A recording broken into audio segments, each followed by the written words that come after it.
Friends, am I audible? Am I audible? Yes, I see I am visible. But am I audible? আজ শুরু করছি। আজকের subject বলেছিলাম, আজকের সাবজেক্ট হচ্ছে যে কমিউনিস্টদের ব্যাপারে আমার অভিজ্ঞতা ও ভারতের কমিউনিস্টস, ভারতের জাতীয়তাবাদের প্রেক্ষাপটে ভারতবর্ষের কমিউনিস্টস, এটা নিয়ে একটু আলোচনা করব। প্রথমেই একটু আমার এদের সম্বন্ধে আগ্রহের কারণটা একটু বলে নিই, কারণ আমার ব্যক্তিগত অভিজ্ঞতার থেকে আগ্রহটা এসেছিল, ব্যক্তি জীবনের। প্রথমে অল্প কথায় ওই ব্যক্তি জীবনের অভিজ্ঞতাটা বলবো, তারপর ইতিহাসের পাটে আসবো।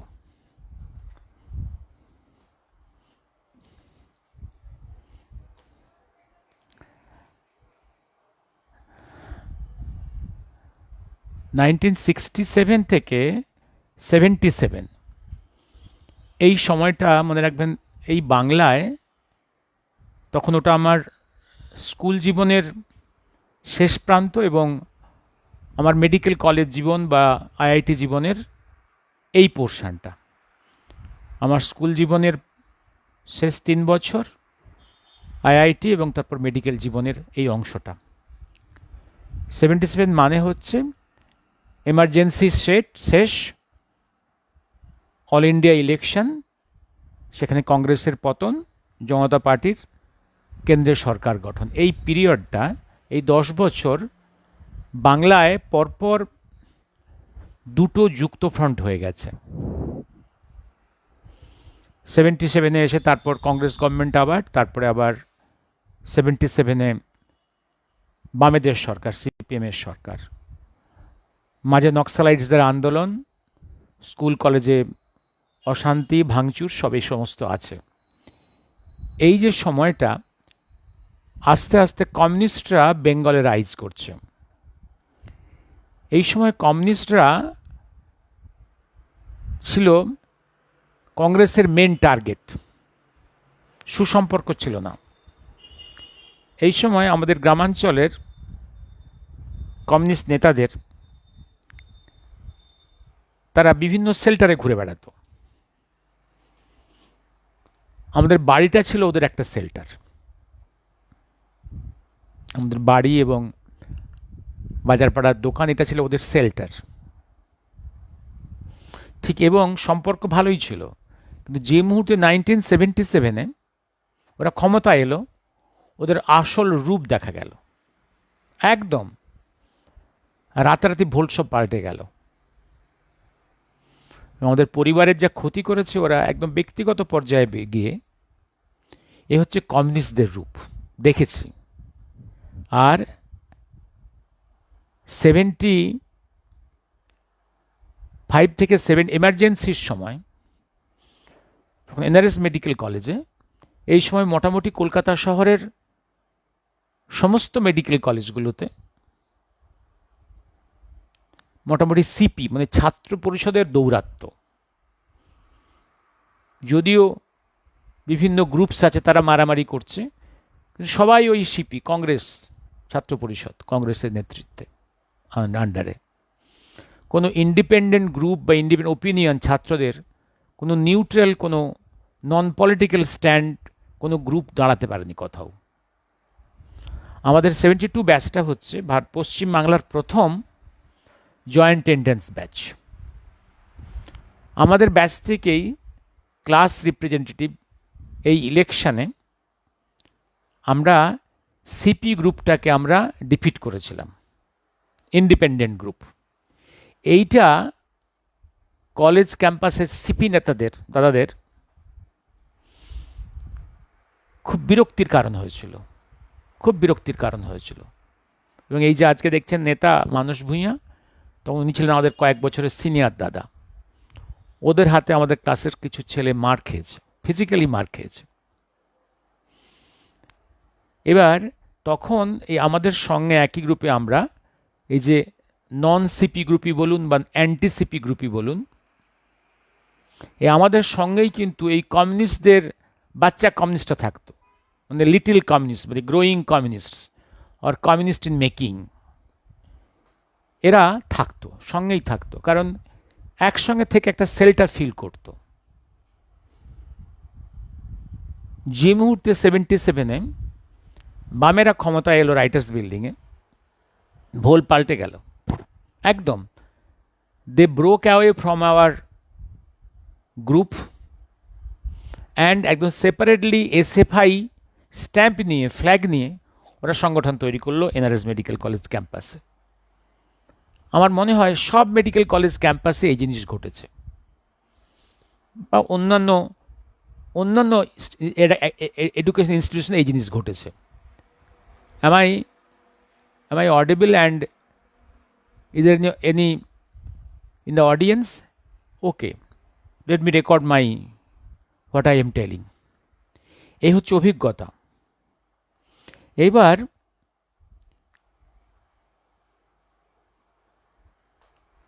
আমার চাকরি জীবনের একটা অংশ আরজি করে, দুটো ফেজে আরজি কর মেডিকেল কলেজের 13 বছর। ন্যাচারালি সেই সময় এই কমিউনিস্টদের ঘেঁষা ডাক্তারদের সংগঠন 1980s, তার আগেই পশ্চিম বাংলায় it is okay sir, okay Nilanjan Dutta, it is okay sir, thank you. তার আগে পশ্চিম বাংলার মাটিতে ডক্টরস ইন সার্ভিস একটাই সংগঠন ছিল, তার নাম এইচএসএ, হেলথ সার্ভিস অ্যাসোসিয়েশন, একটাই সংগঠন, নন পলিটিক্যাল সংগঠন। হ্যাঁ, ডক্টরসরা কেউ না কেউ individually may belong to some party or maybe affiliated to some party, may love some party, but so far as the platform of HSA is concerned, Health Association was a neutral, non-political body. They are concerned only with the interest of the doctors in service or in non-service practicing, and the health, that is the catering of the health service to the patients. রুগীর সেবার এই জায়গাটা গভর্নমেন্টকে কিছু suggestion দেওয়া, মাঝে মাঝে আন্দোলন করা বিভিন্ন দাবিতে, ডাক্তারদের স্বার্থে এবং রুগীদের স্বার্থে, এই ছিল ফাংশন। দেখা গেল এইটি যে হঠাৎ জ্যোতি বসু, এবং এই সংগঠন গড়ে উঠেছিল এমার্জেন্সির সময়, মূলত কংগ্রেসের যে ডিক্টেটরশিপ তার এগেনস্টেই ডাক্তারদের সংগঠন, বাট সংগঠন was a non political body concerned with the interest of the doctors and interest of the patient.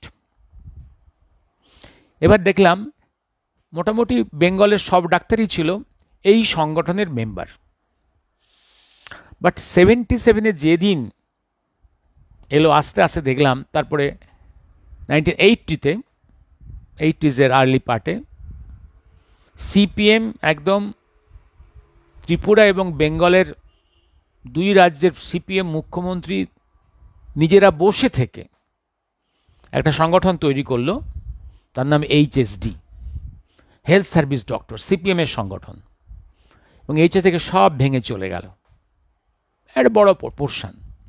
অর্থাৎ ডাক্তারদের মতো একটা প্রফেশনের লোকেরাও পলিটিক্যাল প্রেশারকে এত ভয় পায়, চলে গেল, কেউ নিজের স্বার্থে, কেউ ভয়ে, কেউ অন্য কোনো ধান্দায় হলো। আবার দেখলাম এরাই যখন আবার 2011-তে যখন তৃণমূল ক্ষমতায় এলো, এরাই আবার সব মেজরিটি চলে গেল,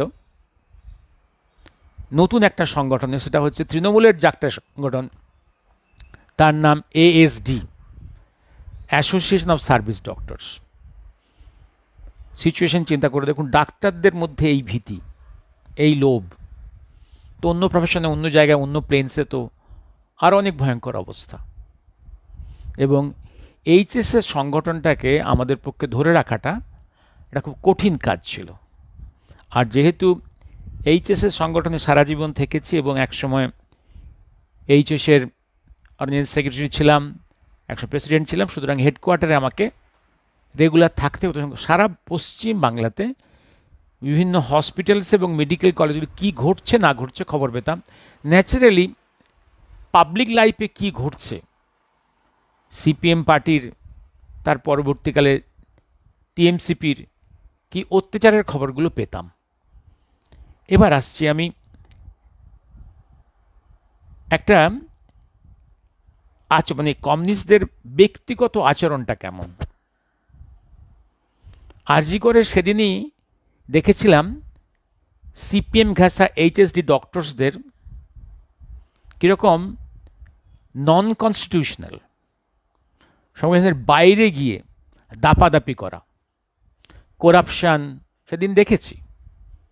হ্যাঁ, সুতরাং আরজি করের নোংরামো, in the education and health service নোংরামো সেদিন দেখেছি। এবং সেদিন যা ছিল আরজি করে, ডেফিনেটলি অন্যান্য মেডিকেল কলেজের সেই নোংরামো, পার্টির দাদাগিরি in the health service and in health administration, also health education, এটা ছিল, নোংরামো ছিল। আজকে যে ডক্টর অভয়ার এই যে খুব ট্র্যাজিক এন্ড, যে মার্ডার, এই পাপ আরজি করের মাটিতে কিন্তু সাডেন নয়, তার আগে অনেকগুলো হত্যাকাণ্ড হয়ে গেছে। পাপের পরিবেশ তৈরিই ছিল। এই পাপের পরিবেশ কম বেশি সব মেডিকেল কলেজেই হয়ে আছে, সেটা টিএমসিপি পিরিয়ডেও কন্টিনিউ করেছে। হলো, এইবার একটা উদাহরণ, সেই সময় একটা দেই, নেতারা কীরকম, এরা যে নেতারা ওই সময় দেখবেন কিছু কিছু আছে নেতারা, দেখতাম জ্যোতি বসুর সিএম কোটায় প্রচুর ছেলে ডাক্তারি পড়েছে, খুব অর্ডিনারি ছেলে, 3rd ডিভিশন 2nd ডিভিশন ছেলে, অর্ডিনারি ছেলে, without going into joint entrance, Jyoti বসুর কোটায়, সিএম এর কোটায় ডাক্তার হয়েছে। তারা পরে এমডিএমএস করেছে, তারা আবার পোস্ট ডক্টরাল করেছে, তারা সিপিএম যখন নেতাগিরি করেছে। এবং পরবর্তীকালে এখন তাদের মধ্যে অনেকেই আবার টিএমসিপির খুব কাছের লোক। এবং এই কমিউনিস্টরা কি ক্যারেক্টারের হয়। আরেকটা জিনিস দেখছি আমি, ওই সময় হাওড়া থেকে বাগবাজার বা হাওড়া থেকে অনেকগুলো launch towards south and towards north আসতো। আমার পক্ষে হাওড়া থেকে আরজি করের দিকে যাওয়ার জন্যে সুবিধে ছিল, ল্যান্ড রুটে আসতে গেলে হাওড়া থেকে বড়বাজার হয়ে বাসে করে আসা আপ টু শ্যামবাজার। তার পরিবর্তে যখন মেদিনীপুরের বাড়িতে আসতাম, আমি করতাম কি, অন দ্যাট ডোজ যেদিন আপ ডাউন করতে হতো, সেদিন হাওড়া থেকে নেমে সহজ ছিল লঞ্চে করে বাগবাজারে এসে পৌঁছনো। লঞ্চ, সময় কম লাগতো, কারণ তখন রাস্তাঘাট খুবই খারাপ ছিল, ল্যান্ড রুট কলকাতা, এবং অনেক সময়ও লাগতো, বড়বাজার জ্যামে পড়ে যেতে হলো, লঞ্চে করে আসতাম। এবার দেখুন আমার অভিজ্ঞতাটা কোথায়, দেখলাম লঞ্চে প্রচুর ভিড়, কিন্তু লঞ্চের যে ইউনিয়ন নতুন কোনো লঞ্চ আসতে দিচ্ছে না। ভালো করে খোঁজ নিলাম, দেখলাম এই লঞ্চের যে ইউনিয়ন নেতা একজন আছে, একজন অবাঙালি বিহারি নেতা, সিপিএমের লোক, সে এমএলএও ছিল বোধহয় ওই অঞ্চলের দীর্ঘদিন, এবং সে আবার ট্রাম কোম্পানির ইউনিয়ন নেতা। দেখুন ল্যান্ড রুটে, গোটা পৃথিবীব্যাপী নিয়ম হচ্ছে ল্যান্ড রুটে যে টাকাটা, যে যে যে খরচ পড়ে, যে ফেয়ার হয়, ওয়াটার লাইনে, জলপথে তার খরচ 1/3। তাহলে বড়বাজার থেকে শ্যামবাজার পর্যন্ত বাসে যদি 1 টাকা কি 2 টাকা ভাড়া হয়, সেই সময় ভুলে গেছি আমি, তাহলে জলপথের লঞ্চের ভাড়া উচিত 1/3, 33 পয়সা, 2 টাকা হলে এদিকে 66 পয়সা, তা কিন্তু ছিল না। এবং লঞ্চের ভাড়া ছিল ইকুয়াল। এবং এই নেতার ছেলে সিএম কোটায় আরজিকর থেকে এমবিবিএস পড়ে, বাবার প্রভূত টাকা নেতা, সেই টাকায় গিয়েছে বিলেতে পড়াশুনো করতে। এবং দেখবেন সিপিএম নেতারা ওই যুগে দেখেছি যে যারা প্রতি মুহূর্তে মার্কিন যুক্তরাষ্ট্র মুর্দাবাদ, তাদের ছেলেমেয়েরা কিন্তু আমেরিকায় পড়াশুনো করেছে, চাকরি বাকরি করেছে, এবং নিজেদের চিকিৎসা করতে গেলে ওরা ইংল্যান্ড আমেরিকাতেই যায়। এই হচ্ছে এদের চরিত্র, এই চরিত্র। এবার আসছি আমি আজকে আজকে হ্যাঁ, আমি এবার কয়েকটা জায়গাতে আসছি। আপনারা জানেন সিপিএম রাজত্বের সময়, এই যে দীর্ঘ সময়, যেটা 34 ইয়ার্স সিপিএম রুল করেছে বেঙ্গলে, ওরা মনে রাখবেন 23 জানুয়ারি থেকে 30 জানুয়ারি পর্যন্ত 1 সপ্তাহ সল্টলেক স্টেডিয়ামে একটা উৎসব করতো নেতাজির নামে। কিন্তু কখনো পশ্চিমবাংলায় 34 ইয়ার্সে নেতাজির উপরে সত্যিকারের কোনো গবেষণামূলক কাজ অ্যালাউ করেনি বা করেনি। নেতাজি নিয়ে কোনো চর্চা করেনি, নেতাজির নামটা নিয়ে উৎসব করেছে। এই হচ্ছে নেতাজির নামটা ওরা নিজেদের ভোটের জন্যে ওরা ব্যবহার করেছে। এবার আরও চরিত্র বলছি। এই যে অ্যাসেম্বলিতে যে অল পার্টি রেজলিউশন নেওয়া হয়েছিল নতুন কমিশন করার জন্য, এই রেজলিউশনটা কিন্তু তৈরি করেছিলেন সুনীল কৃষ্ণগুপ্ত। অশোক বাবুর চাপে এটা অ্যাসেম্বলিতে প্লেস করা হয়, অল পার্টি রেজলিউশন তৈরি হয়েছিল।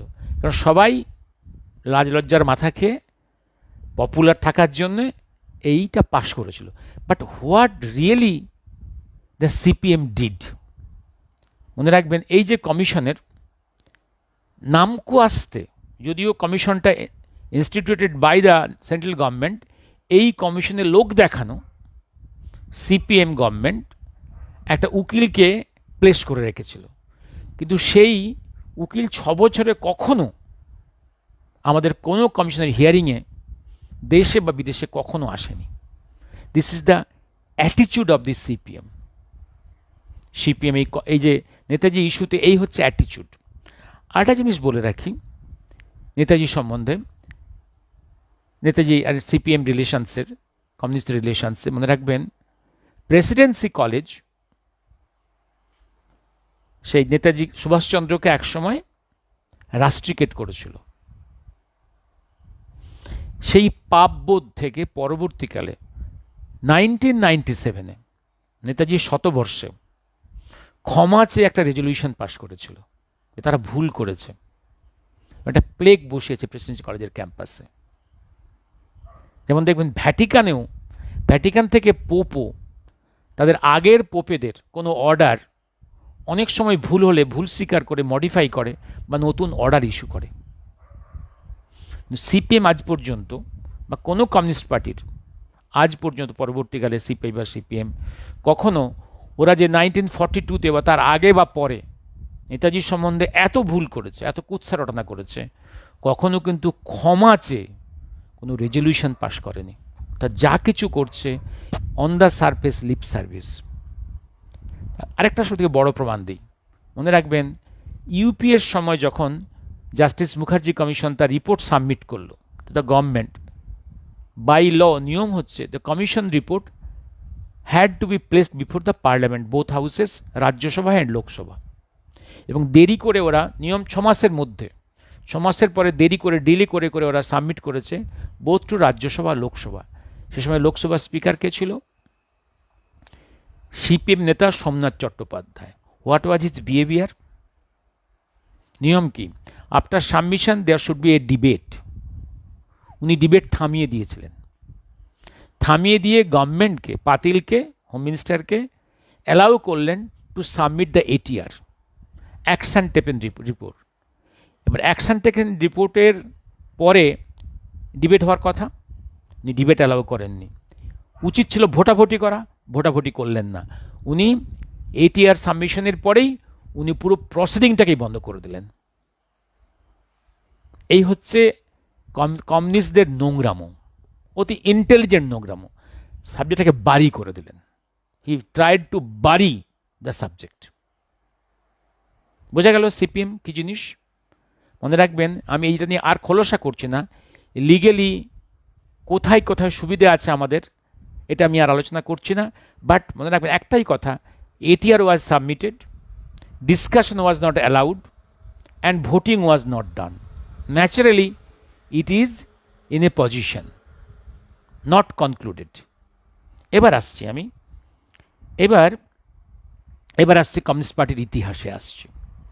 কমিউনিস্ট পার্টির ইতিহাসে আসি। দেখুন, ভারতবর্ষের যে কমিউনিস্ট পার্টি অফ ইন্ডিয়া, এটা কিন্তু ভারতের মাটিতে তৈরি হয়নি। তৈরি হয়েছিল কোথায়? তাসখান্দে। কে তৈরি করেছিলেন? নেতাকে, নাম কি তার? MN রায়, মানবেন্দ্রনাথ রায়। আসল পরিচয় কি? ইনি হচ্ছেন বাঘাযতীনের সহযোগী। বাঘাযতীন তাকে পাঠিয়েছিল। তার আসল নাম কি? আসল নাম নরেন্দ্রনাথ ভট্টাচার্য। তাকে গোপনে পাঠানো হয়েছিল মিস্টার মার্টিন ছদ্মনামে। পাঠানো হয়েছিল বাটাভিয়া দ্বীপে জার্মান কনসুলেটের সঙ্গে গোপনে অ্যারেঞ্জ করতে German arms to come to the hands of the revolutionaries in India. এই তো, এবং টাকা দিয়ে পাঠানো হয়েছিল। উনি কি করলেন? উনি সব একদম বিট্রেড এভরিথিং। উনি ওদিকে গেলেন না, আর ওই কাজ বন্ধ করে উনি ওখানে বাইরে গিয়ে কমরেড হয়ে গেলেন। মেক্সিকোতে কমিউনিস্ট পার্টি এইসব করলেন। দুটো ল্যান্ডে দু জায়গায় দুরকম বিয়ে করলেন। এইসব হলো কাণ্ড। একটাই গুণ ছিল, ভালো ইংরেজি বলতে পারতেন, শার্প ব্রেন, ভালো কথা বলতে পারতেন, ভালো ড্রাফটিং করতে পারতেন। ফলে বাইরের কমিউনিস্টরা, ইভেন লেনিন ওয়াজ ওয়াজ ওয়াজ ওয়াজ ইনফ্লুয়েন্সড। এবং তাসখন্দে গিয়ে উনি তৈরি করলেন কি, এবং আমেরিকায় তো ওনাকে লুকিয়ে থাকতে হয়েছিল। তাকে কে সাহায্য করেছিল? বিপ্লবী ডক্টর যদুগোপাল মুখার্জির ভাই ধনগোপাল মুখোপাধ্যায়। উনি স্ট্যানফোর্ড ইউনিভার্সিটিতে অধ্যাপনা করতেন। উনি ওনাকে রক্ষা করেন। যখন দেখলেন যে USA-তে উনি ধরা পড়ে যাবেন, তখন ওনার নাম পাল্টে ওনাকে মানবেন্দ্রনাথ রায় বা MN রায় বলে পরিচয় করিয়ে ওনাকে বাঁচিয়েছিলেন। তারপরে উনি সেখান থেকে মেক্সিকো, সেখান থেকে ইউরোপ মেনল্যান্ড এইসব করেছেন, এবং পরে রাশিয়া হয়ে তাসখন্দে CPI তৈরি করেছেন, communist party of India, not Indian communist party. এবং সে কমিউনিস্ট পার্টির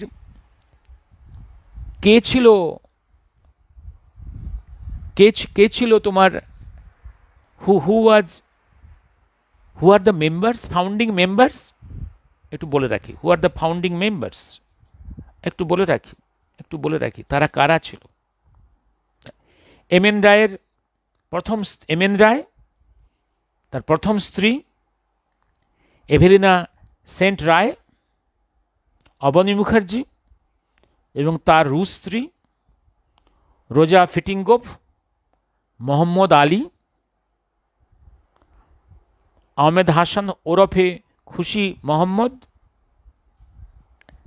মোহাম্মদ সাফিক সিদ্দিকী। এরা হচ্ছে ফাউন্ডিং মেম্বার্স। এবার দেখুন তাহলে কি হচ্ছে, MN Roy couple and Abani Mukherjee couple ছাড়া সবাই মুসলিম। এই হচ্ছে কমিউনিস্ট পার্টির DNA-তে হচ্ছে ইসলাম। এরা কি কমিউনিস্ট ছিলেন? না। ইতিহাসটা কি? যেদিন ইংরেজরা দিল্লি দখল করল, মুসলিম শাসককে সরিয়ে দিয়ে এবং কিছু মুসলিম উচ্চ পর্যায়ের লোককে খতম করে, ওরা ছিল এদের বংশ, বাবরের বংশ, শেষ আওরঙ্গজেবের বংশ, এদেরকে সরিয়ে দিয়ে, নবাবদের সরিয়ে দিয়ে বার্মাতে এক্সাইলে পাঠিয়ে কিছু তাদের উচ্চ পর্যায়ের অফিসারদের খুন করে, এই তো। এবং যে মুহূর্তে দিল্লি মুসলমান শাসক নবাবের হাতের বাইরে চলে গেল, ভারতবর্ষের উত্তর পশ্চিম ভারতবর্ষের প্রচুর মুসলমান ফ্যামিলি মনে করল এই দেশে ইংরেজরা এসে গেছে, খ্রিস্টানরা এসে গেছে, এই দেশে বসবাস করাটা পাপ। হাজারে হাজারে মুসলিম পরিবার নর্থ ওয়েস্ট ইন্ডিয়া ত্যাগ করে কাবুল চলে যায়, আফগানিস্তানে চলে যায়। এবং সেখানে আফগানিস্তানের রাজাকে বলে, বাদশাকে বলে, আপনারা আমাকে অস্ত্র দিন, আমরা ব্রিটিশের যুদ্ধ করব। কিন্তু সেখানকার নবাব বলে, না, সম্ভব নয়, কারণ ব্রিটিশ অনেক বেশি শক্তিশালী। Then some of them went to tsar. তখনও রাশিয়াতে কমিউনিস্ট রেভলিউশন হয়নি।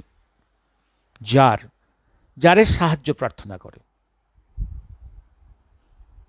জারও ঠিক সাহায্য করতে পারবো কি পারবো না, এইসব করতে করতে সময় কেটে যায়। এই তাসকন রুটেই ওরা মস্কো পৌঁছয়, এবং এই তাসকন ছিল route to Moscow of this Muslim leaders. পরে কমিউনিস্ট রেভলিউশন হলো, কমিউনিস্টরা এলো, আর রাশিয়া, সেই জারের রাশিয়াই হোক কি কমিউনিস্ট রাশিয়া হোক, ব্রিটিশ এম্পায়ারের সঙ্গে তাদের একটা দ্বন্দ্ব ছিল। এবং ব্রিটিশাররাও এবং এই কমিউনিস্টরাও, লেনিন, সেও একটা গ্রুপ চেয়েছে যারা ইন্ডিয়া তাদের এজেন্ট হিসেবে কাজ করবে। এই হচ্ছে কমিউনিস্ট পার্টি তৈরি করার এই যে support from Lenin to M N. Roy, এ হচ্ছে ব্যাকগ্রাউন্ড।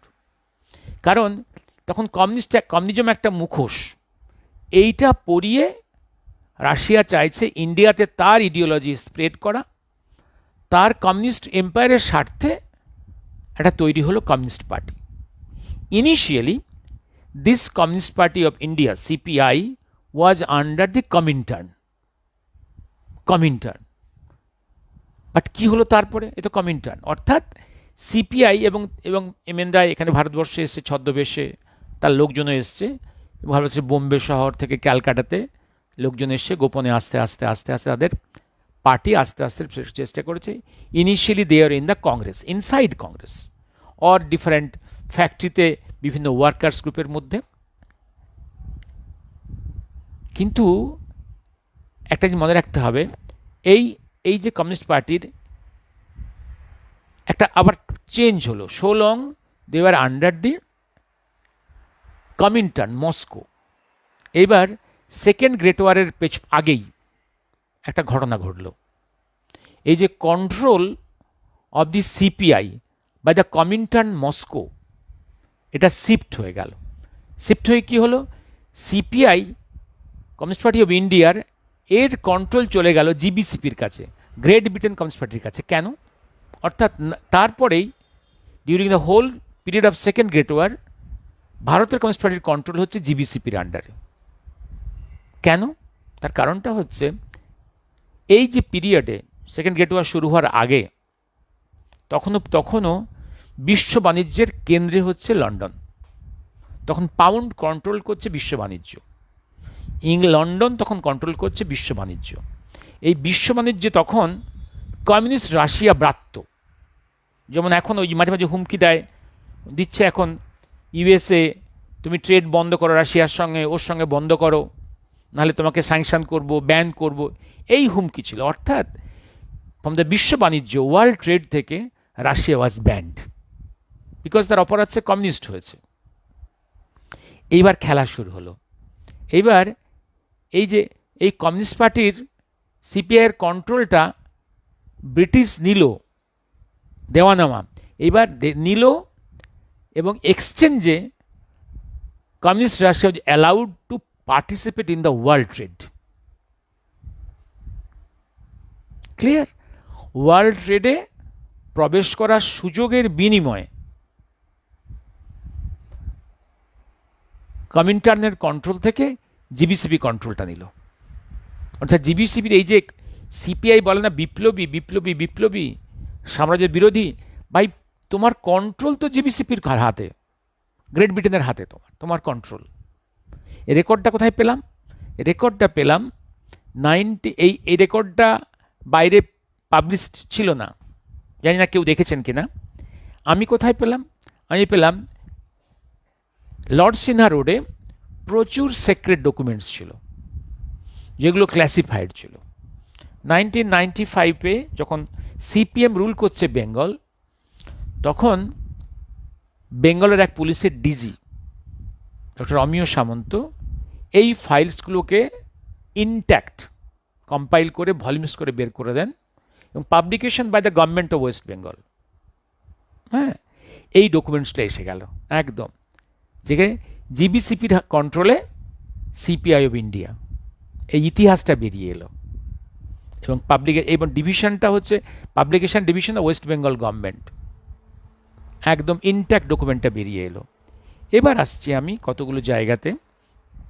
এবার ওরা কি করেছিল একটু, কতক্ষণ হলো? 37 মিনিট হয়নি, 30 মিনিট হয়েছে। একটু বলে আমি থেমে যাব।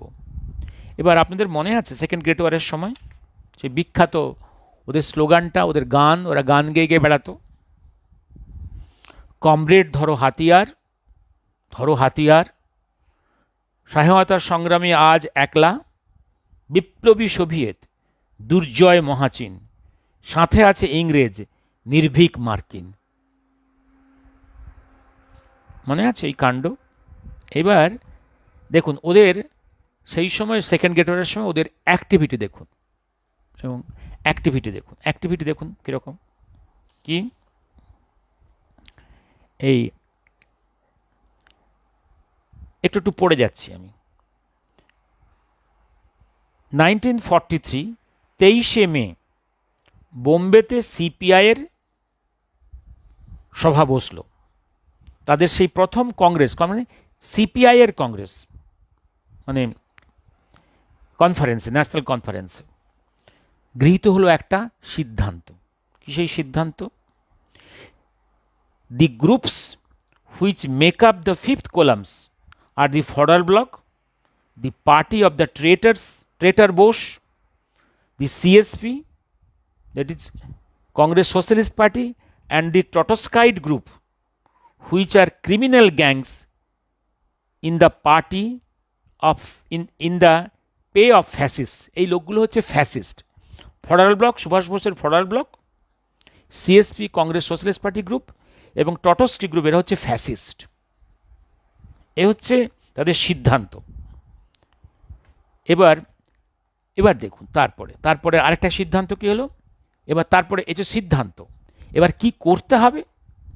All this three groups must be treated by very honest Indian as worst enemy of the nation and given out of political life and এক্সটারমিনেটেড।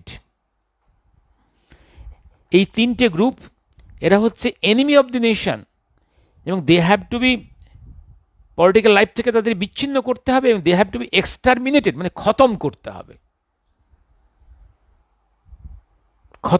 হবে।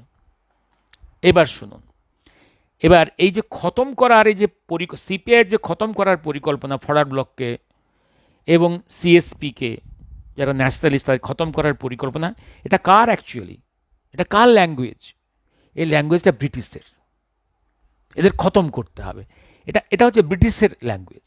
এই ব্রিটিশের এই খতম করার ল্যাঙ্গুয়েজটা দি স্টেটসম্যান ব্রিটিশের পত্রিকাতে প্রকাশিত হয়েছিল। তার আগেই বলছি কি ছিল ওই সময়, দি স্টেটসম্যান একটা জিনিস লিখেছিল, a small but convince pro fascist party led by Subhash Chandra Bose,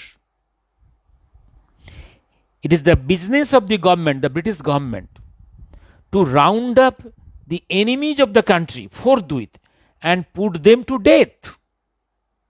এটা ব্রিটিশের কথা, স্টেটসম্যান পত্রিকা লিখল যে এদের মৃত্যু দিতে হবে, মানে সেন্টেন্স টু ডেথ, খতম করতে হবে। স্টেটসম্যানসের কথা, ব্রিটিশের কথাই, কিন্তু এটা তখনকার সিপিআইয়ের কথা, কমরেডদের কথা। ঠিক আছে, আরেকটা জায়গায় কোথা আরেকটা রেজলিউশন আসছে। এবার British in eastern India, in Bengal famine তৈরি করেছিল। কারণ তারা দেখলো জাপান আর্মি আইএনএ এগিয়ে আসছে, এটা অনুমান করি আগে থেকেই একদম পোড়ামাটি নীতি অনুসরণ করে ওরা ইস্টার্ন ইন্ডিয়ায় ফেমিন তৈরি করেছিল। সমস্ত খাবার দাবারগুলোকে তুলে নিয়ে আর্মির কাছে পাঠিয়েছিল খাওয়ার জন্য, আর এক্সট্রা ফুডগুলোকে সাগরে জলে ফেলে দিয়েছিল, পচিয়ে দিয়েছিল, দুর্ভিক্ষ তৈরি করেছিল, যাতে ইস্টার্ন ইন্ডিয়ার মানুষ, বেঙ্গলের মানুষ ওই নেতাজির আইএনের ডাকে সাড়া দিয়ে দাঁড়াতে পারে। একদম কঙ্কাল সার করে দিয়েছিল। এই যে দুর্ভিক্ষ সৃষ্টি করা হয়েছিল, ম্যান মেড ফেমিন তৈরি করা হয়েছিল। যখন সুভাষচন্দ্র তার রেডিও ব্রডকাস্টে বলছেন যে আমি বার্মা থাইল্যান্ড থেকে চাল পাঠাবো, এই কথাটা কিন্তু এই ভারতবর্ষের কংগ্রেস বা কমিউনিস্টরা কেউ ইকো করেনি। এবং কেউ সেই সময় আপনারা কি কংগ্রেস কি কমিউনিস্টদের কেউ খাদ্য আন্দোলন করেনি, কেউ খাদ্য আন্দোলন করেনি। এরা তার পরে 50 যে খাদ্য আন্দোলন অনেক করেছে, কিন্তু এই যে ফেমিন হয়েছে এই সময় কোনো কমিউনিস্ট পুঙ্গবকে খাদ্য আন্দোলন করতে দেখা যায়নি। এটা তাদের কৃতিত্ব। এই যে কোনো খাদ্য আন্দোলন হলো না, কোনো ক্ষুধার্ত মানুষ দলবল খাদ্য ভাণ্ডারে গিয়ে হামলা করেনি, এটা সিপের অসাধারণ কীর্তি, অসাধারণ কীর্তি। এই কঠিন কাজটা কমিউনিস্টরা তাদের সাংগঠনিক দক্ষতার দ্বারা সম্ভব করেছিল, কোনো খাদ্য আন্দোলন করেনি।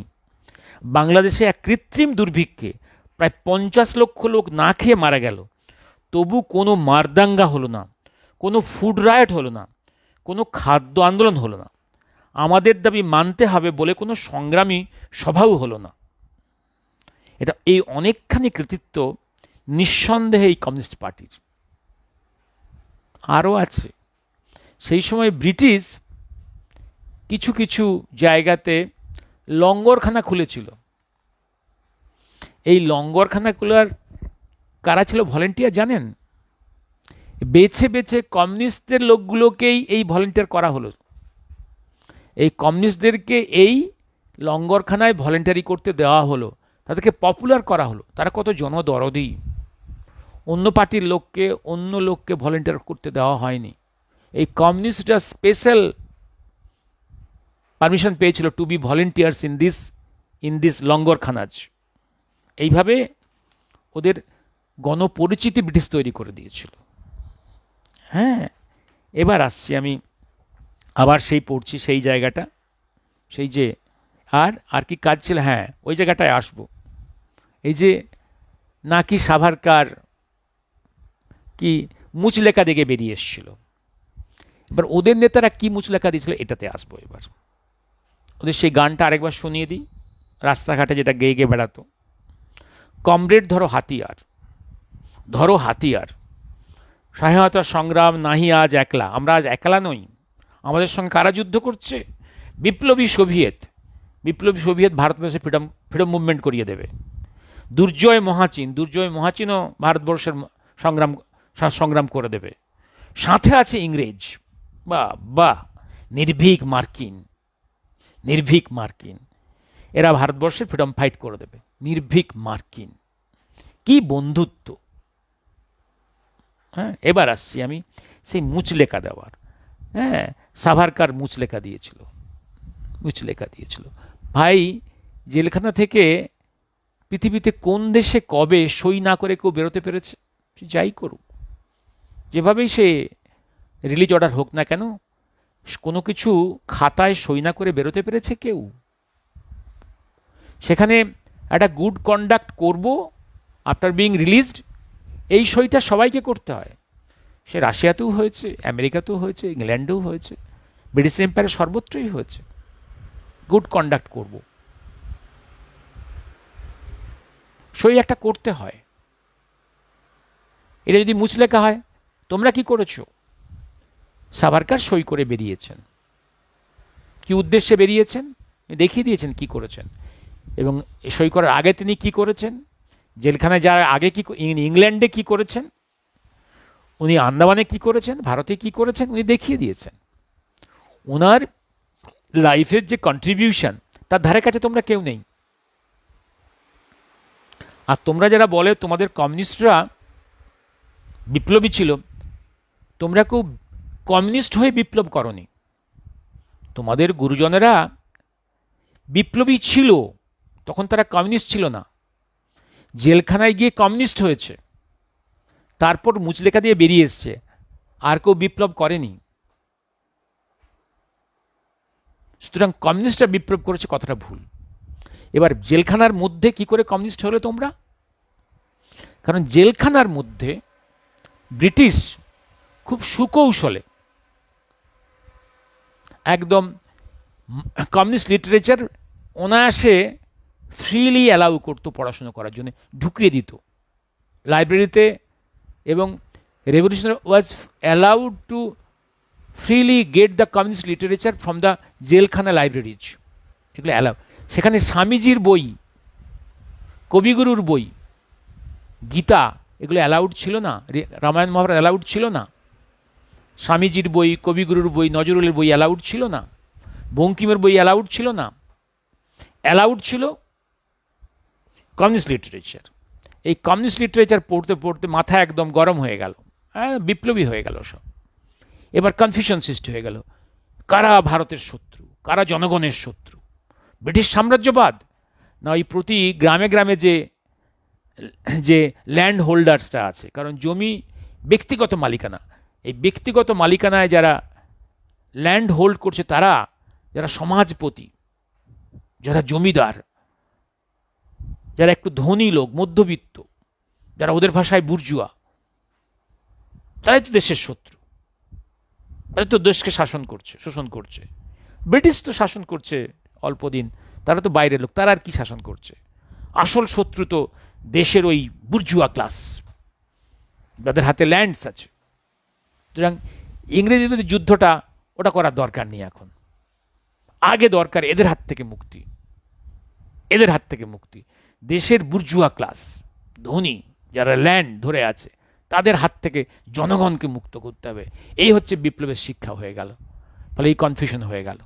ফলে all freedom fighters, revolutionaries converted to communists. এবার তাদের টার্গেট হলো নট দ্য ব্রিটিশ, ব্রিটিশ আর টার্গেট না, টার্গেট হয়ে গেল ওই দেশের বুর্জুয়া ক্লাস।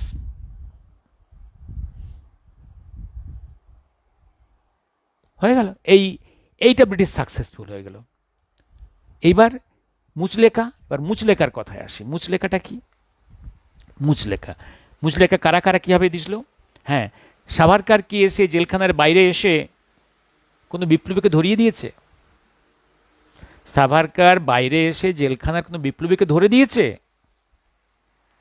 সে কি এরকম স্লোগান দিয়েছিল?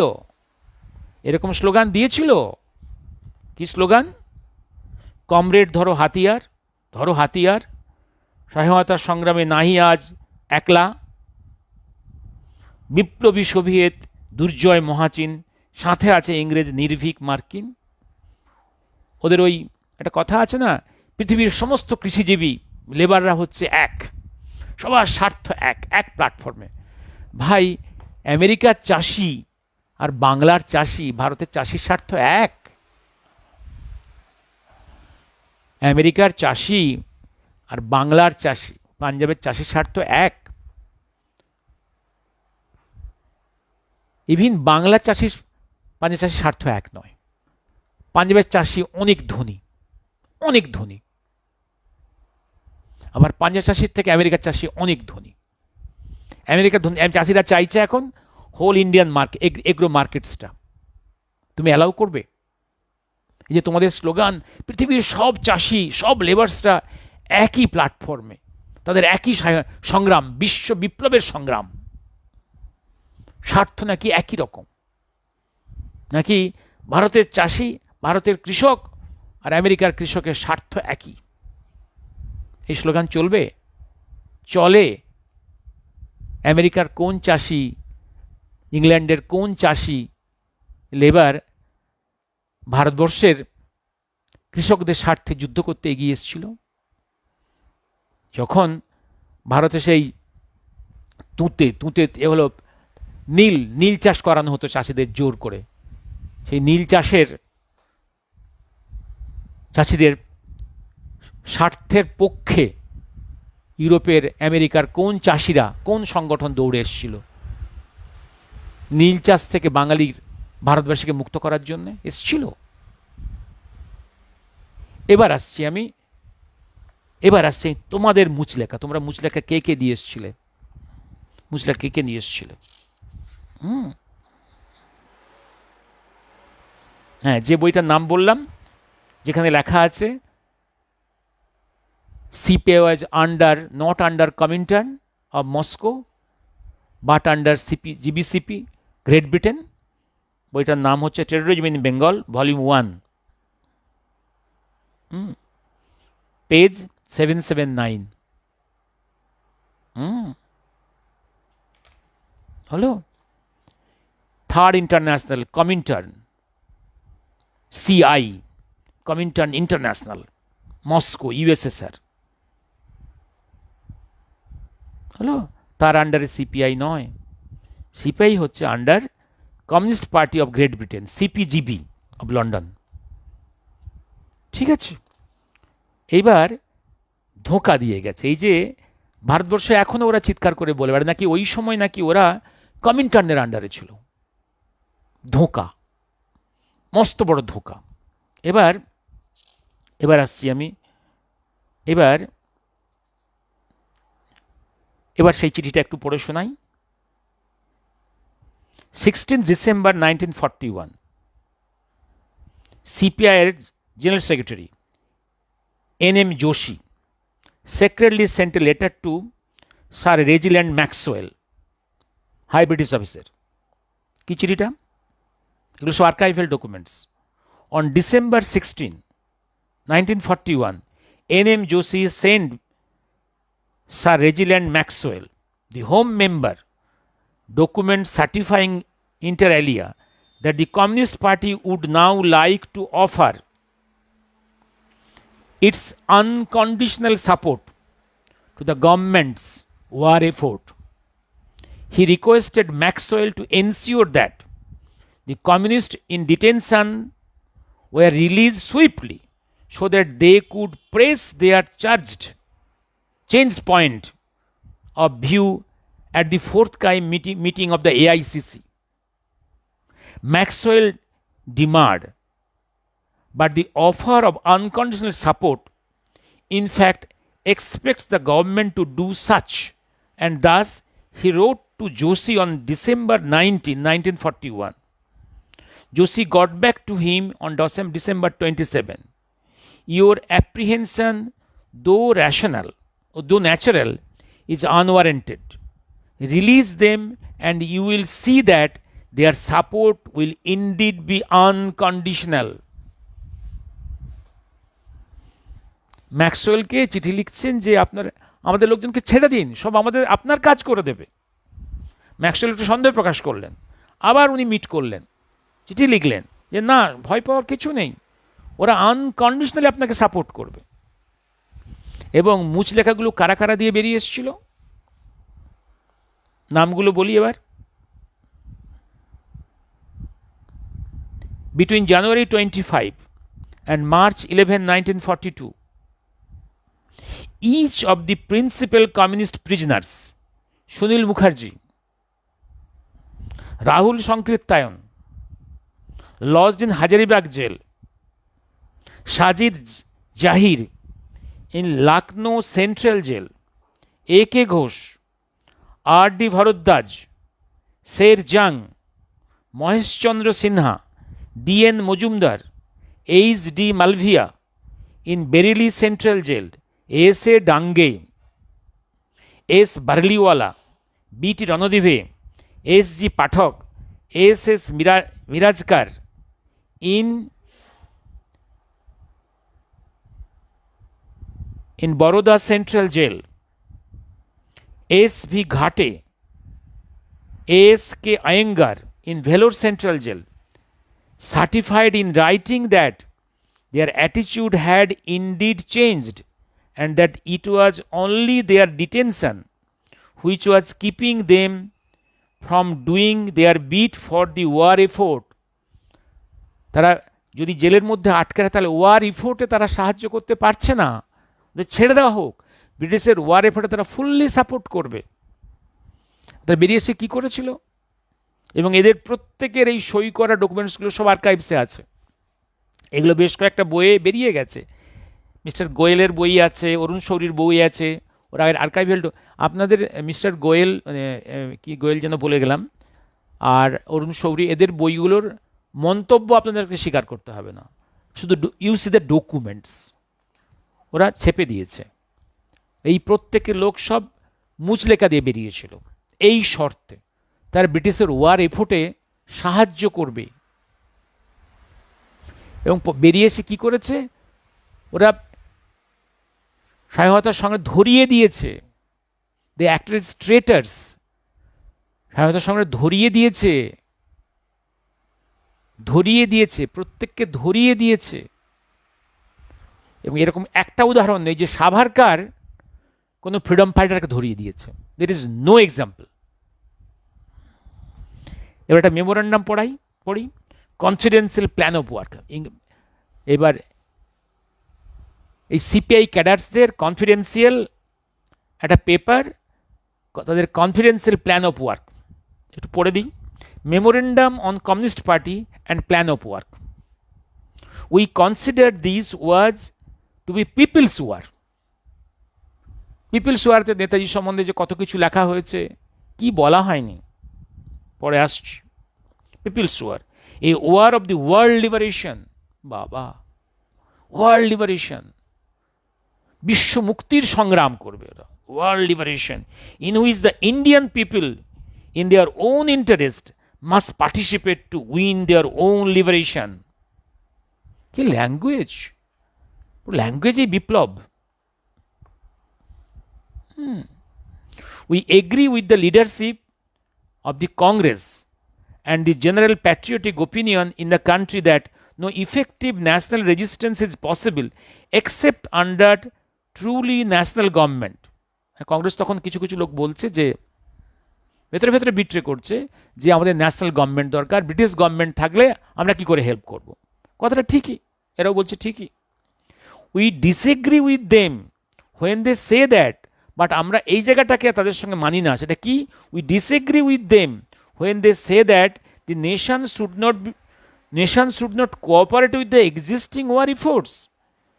যখন কংগ্রেস বলছে ব্রিটিশের ওয়ার এফোর্টসে আমরা হেল্প করব না, এইটাতে আমরা ডিসএগ্রি করছি। অর্থাৎ ন্যাশনাল গভর্নমেন্ট হোক বা নাই হোক, আমরা বিনা শর্তে ব্রিটিশের ওয়ার এফোর্টকে আমরা সাপোর্ট করব, কোঅপারেট করব। উই থিঙ্ক সাচ অ্যান অ্যাটিচিউড boils down the cutting our own throats. যদি তাই করা হয় যে ন্যাশনাল গভর্নমেন্ট না হলে আমরা যদি ওয়ার এফোর্টকে, ব্রিটিশের ওয়ার এফোর্টকে না সাপোর্ট করি, তাহলে আমরা নিজেদের গলা কাটছি।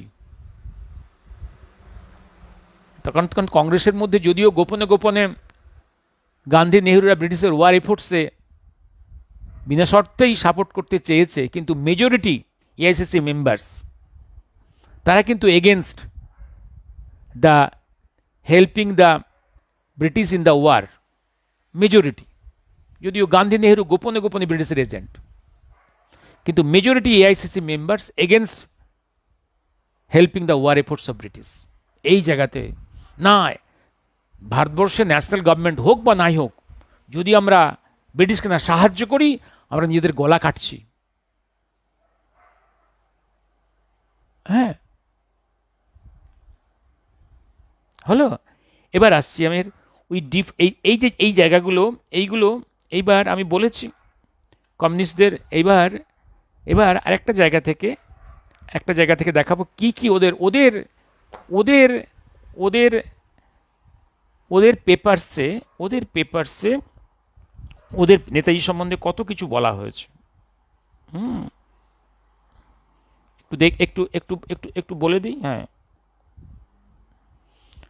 তাকে ট্রেটর বলা হয়েছে, তোজোর কুকুর বলা হয়েছে, কি বলা হয়নি সবই আছে, সব রেকর্ডসেই আছে, সব ন্যাশনাল আর্কাইভসে আছে, সব পরপর আছে। কুৎসিত ভাষায় গালিগালাজ করা হয়েছে।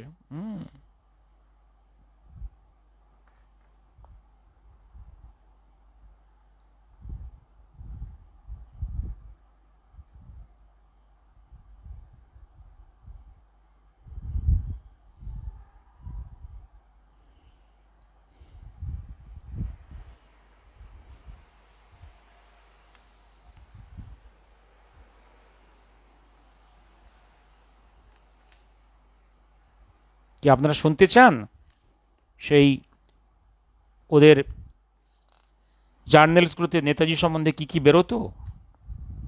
সব পরপর সব অনেক ডকুমেন্টস এখনো সার্ভাইভ করছে।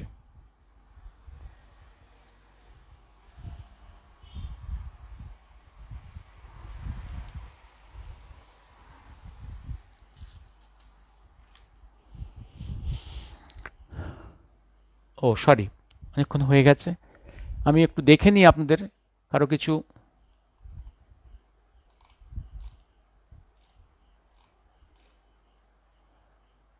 কিরত কুমার গাঙ্গুলি, আমরা একটা রিকোয়েস্ট আছে আমার, আপনারা যারা নেকটা উদ্দেশ্যে একটা উদ্দেশ্যে এতদিন গবেষণা করে এত কিছু জানান তথ্য তুলে এনেছেন আপনি কেশববাবু,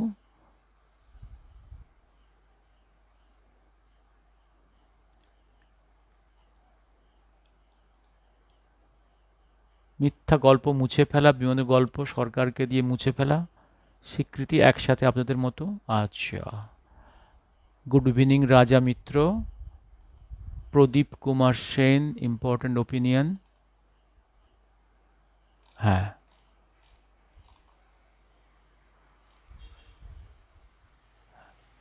আজকে রাখি, অনেকক্ষণ হয়ে গেল, শুভরাত্রি। হ্যাঁ, সুকান্ত দান, রাজা মিত্র, শুভরাত্রি। Let me stop here today. মনে রাখবেন একটা কথা বলি, কমিউনিস্টরা কিন্তু এখনো পর্যন্ত, এখনো, there are some few exceptions only who are respectful to the nationalists, who are respectful to Netaji. Almost all, except them, still now holding the past এবং একদম আগের ভিউজগুলোতেই স্টিক করে আছে ওরা, ওদের মধ্যে কোনো পরিবর্তন। মনে রাখবেন কমিউনিস্টদের ক্যারেক্টার হচ্ছে যে একটা, দেখবেন পৃথিবীতে কিছু লোক আছে শয়তান, শয়তানি করে হয়তো বাধ্য হয়ে বদমাইশি করে, তারা খারাপ আচরণ করে বাধ্য হয়ে, under pressure of circumstances, under poverty or some other, for safety or some other things, for security. But যারা কনজেনিটালি মোরালি হচ্ছে ক্রিমিনাল, মোরালি ভেতরের দিক থেকে মোরালি যারা ক্রিমিনাল ইভিল, তাদের কারেকশন হবে না, they will never be corrected. কমিউনিস্টরা হচ্ছে এরকম একটা জিন। এবং আমি বহুবার বলেছি, আপনারা এই মিস্টার সীতারাম গোয়েলের বইগুলো পড়তে পারেন, আর কি বললাম অরুণ শৌরীর বইগুলো ডকুমেন্টসগুলো দেখবেন। আর বাংলায় যদি পান, এই বইটা আউট অফ প্রিন্ট হয়ে গেছে, অমলেন্দু ঘোষের ভারতে কমিউনিজম ফ্রম 1920 to 1986, এটা আউট অফ প্রিন্ট হয়ে, যদি পান হিস্ট্রিটা, how they are birth and evolution, এই জিনিসগুলো। আর আমি হঠাৎ আজকে দিল্লি থেকে একজন সুপ্রিম কোর্টের অ্যাডভোকেট বিজন ঘোষ, ও হঠাৎ জানতে চাইলো, দেখো সোশ্যাল মিডিয়াতে কমিউনিস্টরা কত রকম বদমাইশি করেছো, অনেক কিছু বেরোচ্ছে, তুমি কিছু জানো? দেখো, তোমাকে তোমার একটা বই পাঠানোই আছে, নেতাজি সুভাষচন্দ্র কিছু বিতর্ক কিছু তথ্য, সেকেন্ড ভলিউমটা, ওতে দেখো একটা চ্যাপ্টার আছে কমিউনিস্ট পার্টি অফ ইন্ডিয়া খোলা চোখে, দেখো কিছু ডকুমেন্টস কম্পাইল করা আছে, আর নেতাজির সঙ্গে ওরা কি বিহেভ করেছে, আর ইভিন একদম প্র্যাকটিক্যাল লাইফে ওরা আমাদের জেমস এর সঙ্গে কি বিহেভ করেছে, পার্লামেন্টে কি বিহেভ করেছে, এগুলো কিন্তু কম্পাইল করে লেখা আছে, তুমি দেখো। সুতরাং আজকে সেই জন্য সকালে উঠে মনে করলাম যেটা আপনাদের সঙ্গে শেয়ার করি। শুভরাত্রি।